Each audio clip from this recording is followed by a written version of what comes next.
ये कहानी है मलेच्छों से कई सौ वर्षों पहले दिल्ली पर 5 शताब्दियों तक शासन कर इस भूखंड को भव्य, समृद्ध तथा आक्रमणकारियों से सुरक्षित रखने वाले राजवंश की।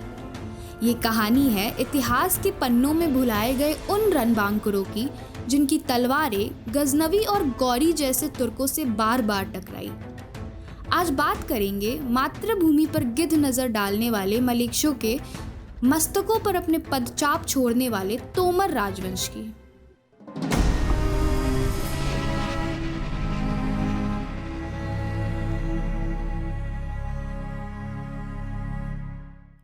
Year 736 CE. प्रतिहारों का सामंत जाउल नाम का राजा अपने सैन्य बल के साथ थानेश्वर तथा इंद्रप्रस्थ के भूखंड पर अधिकार करता है तथा स्वयं को इस भू क्षेत्र का स्वतंत्र अधिपति घोषित करता है। जाउल, जिसे विल्हर देव तथा अधिक प्रचलित नाम अनंगपाल प्रथम के नाम से जाना जाता है, तोमर वंश का राजा था। तोमर वंश को इतिहास में तंवर या तुअर नाम से भी पुकारा जाता है। तोमर राजपूत स्वयं को महाभारत के नायक अर्जुन का वंशज मानते हैं, इसलिए इस राजवंश को इतिहास में कई बार पांडव वंश के नाम से भी संबोधित किया गया है। 8वीं शताब्दी में वर्तमान हरियाणा क्षेत्र में सत्ता स्थापना से पहले हम तोमरों को अर्जुन नायनों के नाम से इतिहास में देखते हैं। वहीं अर्जुन नायन, जो योद्धाओं के साथ मिलकर यवनों, शकों, कुशारों आदि से मैदानी भागों में संघर्ष करते दिखाई देते हैं। अनंगपाल प्रथम ने हरियाणा दिल्ली के क्षेत्र पर अपने राज्य की स्थापना की। सरस्वती नदी के किनारे अनेक मंदिर, जलाशयों का निर्माण करवाया। अनंगपाल द्वारा उस समय बनवाए गए अनंगपुर डैम के अवशेष आज भी दृष्टिगोचर होते हैं। अनंगपाल प्रथम के पुत्र तोमर राज्य की सीमा में अनेक शहरों को बसाते हैं, जिनमें से कई आज भी अस्तित्व में हैं।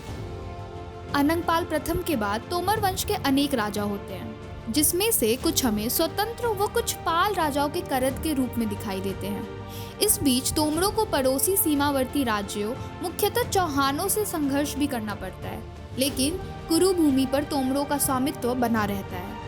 समय आगे बढ़ता है, भारत की सीमा पर तुर्क आक्रमण प्रारंभ हो जाते हैं। गांधार, काबुल के हिंदू शाही, जो मुस्लिम आक्रमणों तथा भारत भूमि के बीच एक मजबूत दीवार के समान थे, तुर्कों को मजबूत रेजिस्टेंस देते थे। हिंदू शाही, जिन्हें जंजुआ राजपूतों के नाम से भी जाना जाता है, 200 वर्षों तक भारतीय सीमा के बुलवॉर्क्स थे। लेकिन महमूद गजनवी के आक्रमणों से ये मजबूत दीवार भी क्षीण होकर टूट जाती है और तुर्क लुटेरों के महानद को समस्त उत्तर भारत को आप्लावित करने से रोकने का दुरस्त भार कुरुक्षेत्र के तोमरों के कंधों पर आ जाता है। सुलक्षण पाल, जयपाल, कंवरपाल जैसे तोमर शासक एक के बाद एक आक्रमणकारियों से लोहा लेते हैं और इस भारत भूमि की रक्षा के लिए प्रतिरोध बने रहते हैं, भले ही इस संकल्प में उन्हें अपने रक्त की प्रत्येक बूंद ही क्यों न निछावर करने पड़े। सुलक्षण पाल के समय ग्वालियर क्षेत्र भी तोमरों के अधीन आ गया था। जयपाल ने तोमर साम्राज्य की सीमा को नगर कोट तक बढ़ाया। उस समय थानेश्वर, मथुरा आदि हिंदू जनमानस के लिए ऐतिहासिक रूप से पवित्र स्थल तोमर साम्राज्य के अधीन हुआ करते थे। मूर्ति भजंग महमूद गजनवी की गिद्ध दृष्टि यहाँ की अपार धन संपदा पर थी। उसने पहले थानेश्वर पर आक्रमण किया। महमूद की सेना का प्रतिरोध जयपाल तोमर की सेना ने किया। पूरे दिन भीषण युद्ध हुआ। नदी का पानी दोनों ओर के सैनिकों के रक्त से लाल पड़ गया। भारत भूमि को अपने शोणित से सींचने वाला सहस्त्रों तोमर वीर थानेश्वर की रक्षा करते हुए वीरगति को प्राप्त हो गए। गजनवी युद्ध जीत गया। मोहम्मद गजनवी ने थानेश्वर को खूब लूटा। तोमरों के बनाए जग स्वामी, चक्र स्वामी विष्णु मंदिरों की मूर्तियों को खंडित कर दिया गया।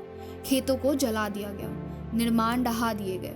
थानेश्वर लूटने के बाद गजनवी ने तोमरों की राजधानी अनंगपुर को भी लूटने का विचार किया, लेकिन अनंगपुर की सुदृढ़ रक्षा तथा थानेश्वर में युद्ध में तोमरों की शक्ति के आकलन से उसे ये विचार बदलना पड़ा। राजधानी की प्रजा गजनवी की लूटमार से बच गई। मथुरा पर उस समय यदुवंशी जादौन राजपूतों का शासन था, जो तोमरों के अधीन सामंत हुआ करते थे। गजनवी ने मथुरा का हाल भी थानेश्वर के समान किया। जयपाल की मृत्यु के बाद 1021 सीई में अगला तोमर राजा कुमारपाल बना। कुमारपाल ने ऐसे समय में दिल्ली का राज्य संभाला था जब तोमरों का प्रताप सूर्य महमूद रूपी राहु द्वारा धूमिल कर दिया गया था। कुमारपाल ने कोट अनकोट दिल्ली साम्राज्य को पुनः स्थिर किया। थानेश्वर में पुनः मंदिर बने। मथुरा में फिर गोपाल पूजा प्रारंभ हुई। खेत फिर लहलहा उठे। व्यापार त्योहार पुनः सामान्य हो गया। कुमारपाल के शासन में महमूद द्वारा दिए गए घाव भरे जाने लगे। भारत भूमि के शासकों ने इन शताब्दियों में निरंतर आक्रमण झेले थे। महमूद गजनवी के 17 आक्रमणों ने इस राष्ट्र और इसके शासकों से बहुत कुछ छीना था, लेकिन इन राजपुत्रों में संघर्ष, प्रतिरोध व प्रतिशोध की ज्वाला अभी भी जागृत थी। कुमारपाल के राज्यारोहण के 25 वर्षों बाद तोमर साम्राज्य को एक बार फिर झटका लगा। तुर्कों ने हांसी व थानेश्वर पर पुनः अधिकार कर लिया। कुमारपाल को एक रात्रि स्वप्न आता है जिसमें नगरकोट की देवी उसे म्लेच्छों से अपनी मंदिर को मुक्त कराने का आदेश करती है। फिर क्या था? कुमारपाल के आह्वान पर उत्तर भारत के विभिन्न राजपूत राजा एकत्र होते हैं, जिसमें भोज परमार, छेदी कलचुरी, नाडौल के चौहान, पाटन के सोलंकी आदि शासक शामिल होते हैं। कुमारपाल के नेतृत्व में ये राजपूत संघ तुर्कों को हांसी, थानेश्वर से उखाड़ फेंकता है। नगरकोट को म्लेच्छों से मुक्त करा लिया जाता है। संयुक्त क्षत्रिय सेना पूरे 7 माह लाहौर तक सुरक्षा घेरा डाले बैठी रहती है। तोमरों की सीमा तुरस्कों से पूर्णतः मुक्त हो जाती है, जिसमें अब नगरकोट भी शामिल था। कुमारपाल की मृत्यु के बाद तोमर राजवंश का सबसे इलस्ट्रेशियस और नोटेबल किंग अनंगपाल द्वितीय सिंहासन पर बैठता है। ये वही अनंगपाल सेकंड है जिसे इतिहास में दिल्ली के संस्थापक के रूप में जाना जाता है। वही अनंगपाल जिसने मथुरा से लाकर इस विश्व प्रसिद्ध गुप्तकालीन लौह स्तंभ की मेहरौली में स्थापना की तथा इसे केंद्र मानकर इसके चारों ओर एक भव्य नगर ढिलकापुरी की स्थापना की। अनंगताल नाम से एक विशाल बावली का निर्माण भी करवाया, जिसे आज भी योगिनीपुर में लोकेट किया जा सकता है। अनंगपाल ने राजधानी के चारों ओर मजबूत परकोटों का निर्माण करवाया, जिसे लाल कोट के नाम से जाना जाता है। अनंगपाल ने लौह स्तंभ परिसर में 27 मंदिरों का भी निर्माण करवाया था। दुखद बात यह है कि इनके अवशेष अब कुव्वत उल इस्लाम मस्जिद के खंभों में दिखाई देते हैं। अनंगपाल का युद्ध कागड़ा के निकट भारत भूमि में घुसने का प्रयास कर रहे मलेश इब्राहिम से हुआ था। दिल्ली की अश्व व गजारों सेना ने शत्रु सेना को रौंद दिया। अनंगपाल ने तुर्क इब्राहिम की गर्दन स्वयं अपनी तलवार से अलग करके इस युद्ध में विजय प्राप्त की थी। अनंगपाल द्वितीय के समय तोमर साम्राज्य वर्तमान के पूरे दिल्ली हरियाणा क्षेत्र पर फैला था। इसके अतिरिक्त पंजाब, हिमाचल, उत्तर प्रदेश, राजस्थान व मध्य प्रदेश के कई क्षेत्र भी इसमें शामिल थे। अनंगपाल तोमर द्वितीय के समय की दिल्ली का वर्णन एक तत्कालीन जैन ग्रंथ पार्श्वनाथ चरित में मिलता है, जो इस प्रकार है। दिल्ली नगर जो शत्रुओं का नाश करने वाला है, जिसके पास अपार धन संपदा है, जिसे स्वयं देवताओं के राजा इंद्र का आशीष प्राप्त है। दिल्ली नगर जिसने यहाँ के प्रतापी राजाओं द्वारा बहाई गए शत्रुओं के रक्त की धाराओं को साक्षी किया है। ये शहर विशाल और विस्तृत है तथा इसका विस्तार निरंतर जारी है। इसी ग्रंथ में आगे दिल्लीपति महाराजा अनंगपाल के बारे में भी कुछ पंक्तियां मिलती हैं। उसी दिल्ली शहर में प्रख्यात राजा अनंगपाल था, जो अपनी महान तलवार से शत्रुओं के मस्तक खंडित करता है, जिसने मुस्लिम सुल्तान का अपने बाहुबल से मर्दन किया है, जो दुर्जनों व कपटियों के हृदय रूपी खेतों को खोदने वाला है। वो अनंगपाल जिसकी सेना के पदचापों से धरनी को धारण करने वाले शेषनाग वासुकी भी कंपायमान हो जाता है। अनंगपाल ने वर्ष 1081 तक ढिलका पर शासन किया। इसके बाद के अनेक तोमर शासकों का भी समय तुर्कों व पड़ोसी शाकंभरी चौहान राज्य से संघर्ष में गुजरा। शाकंभरी या अजमेर के चौहानों तथा दिल्ली के तोमर राज्य की सीमाएं एक दूसरे को ओवरलैप करती थी, इसलिए परस्पर संघर्ष अवश्यंभावी था, जिसमें कभी तोमर जीतते तो कभी चौहान और तोमर एक साथ मिलकर आक्रांताओं से लोहा लेते हुए दिखाई देते हैं। इन परस्पर संघर्षों को स्थायी रूप सांभर के चौहानों के सबसे प्रतापी शासक विग्रहराज चतुर्थ के समय मिलता है।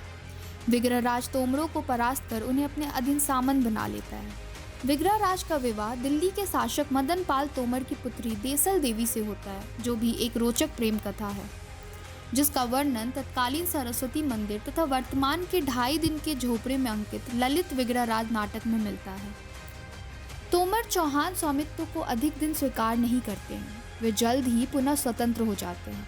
चौहान ओवरलॉर्डशिप आंशिक प्रतीत होती है, जिसका प्रमाण हमें तत्कालीन तोमर शासकों के सिक्कों से मिलता है। लेकिन पारिवारिक संबंध कहें या राजनीतिक समीकरण, तोमर चौहान संबंधों में मधुरता आती दिखाई देती है। विदेशी आक्रांताओं के प्रतिरोध में तोमर चौहान संघ वेस्टर्न फ्रंट पर प्रभावी भूमिका निभाता है। इसी का परिणाम रहता है कि शेष उत्तर भारत के राज्य तुर्क आक्रमणों से स्वयं को सुरक्षित अनुभव करते हैं।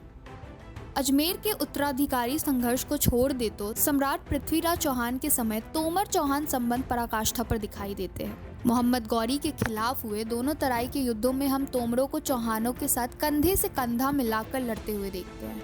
यहाँ तक कि तराई के प्रथम युद्ध में गौरी को अपने भाले से घायल कर युद्ध से भागने पर मजबूर करने वाला उस समय का दिल्ली का राजा चाहड़पाल तोमर ही था, जिसे कई गोविंदराय भी लिखा जाता है। चाहड़पाल दिल्ली के विशाल तोमर सेना के साथ तराइन के दूसरे युद्ध में पृथ्वीराज चौहान की ओर से लड़ता हुआ रणखेत हुआ था। राजपूत तराइन का दूसरा युद्ध हार गए। इसके बाद चौहानों की राजधानी अजमेर और तोमरों की राजधानी दिल्ली में जमकर लूटपाट उपद्रव हुआ। 450 वर्षों से अधिक लंबे दिल्ली के तोमर साम्राज्य का अंत हो गया। अनंगपाल के द्वारा बनवाए मंदिरों को तोड़कर मस्जिद बना दी गई, जिसमें से प्रत्येक मंदिर बनाने की उस समय की लागत 20 लाख दिल्ली वाल थी। दिल्ली राज्य को गिद्धों ने नोच लिया। युद्ध के विध्वंस और मारकाट के बाद जो उत्तराधिकारी तोमर शासक बचा, वो दिल्ली को स्वतंत्र और सुरक्षित रखने के प्रयास में मारा गया। बचे हुए तोमर उत्तर भारत के विभिन्न भागों में स्थापित तोमर साम्राज्य के सामंतों के राज्यों की ओर चले गए। पांडवों का इंद्रप्रस्थ पांडवों के वंशजों से छीना जा चुका था। अब इस भू क्षेत्र के स्वामी आने वाले कई 100 वर्षों तक म्लेच्छ होने वाले थे। दिल्ली का राज छूटने के बाद भी तोमर इतिहास के पन्नों में अपनी भूमिका बनाए रखते हैं। सिर्फ 250 वर्षों बाद ही तोमर आपको अपने समय के समृद्ध हिंदू राज्यों में से एक ग्वालियर साम्राज्य स्थापित करते तथा लोधी सुल्तानों से संघर्ष करते दिखते हैं।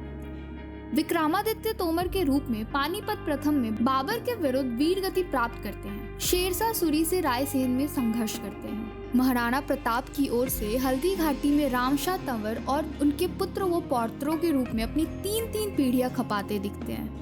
नूरपुर के जगत सिंह पठानिया के रूप में तोमर अफगानों के दांत खट्टे करते हुए दिखते हैं, तो कभी हिमाचल के राम सिंह पठानिया जैसे नवयुवक के रूप में ब्रितानियों से लोहा लेते दिखते हैं। तो दोस्तों, आज के वीडियो में इतना ही। बाकी ऐसे ही इंटरेस्टिंग वीडियोस के लिए चैनल को सब्सक्राइब करना ना भूलें। मिलेंगे अगली वीडियो में। Till then keep watching and stay connected. कर्मण्येवाधिकारस्ते मा फलेषु